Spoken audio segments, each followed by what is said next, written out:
हमारे देश में कैसन कैसन मर्द पड़ल बाना। कवि जी संकेत करत बाना अपने गीत से संकेत करत बाना कि मेहरारून क ऐसन निशाना बा, मेहरारून क ऐसन निशाना बा, मेहरारू पे मर्दा दीवाना बा, मेहरारू पे मर्दा दीवाना बा, मेहरारू पे मर्दा दीवाना बा। ऐसने मर्दवन क ऐसन कहानी, ऐसने मर्दवन क ऐसन कहानी, मेहरी के बस में भरे मर्द पानी, मेहरी के बस में भरे मर्द पानी। सुबह साझी के खाना बनाना बा, सुबह साझी के खाना बनाना बा, मेहरारू पे मर्दा दीवाना बा, मेहरारू पे मर्दा दीवाना बा, मेहरारू पे मर्दा दीवाना बा।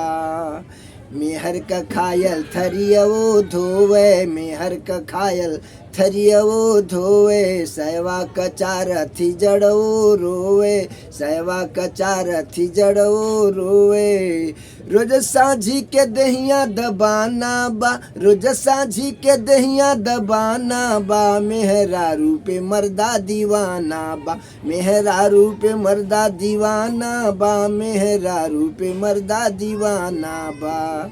ऐसने मर्द कहतहूँ क न होने, ऐसन मर्द कहतहूँ क न होने, घरवा में बोले समाज में न डोले, घरवा में बोले समाज में न डोले।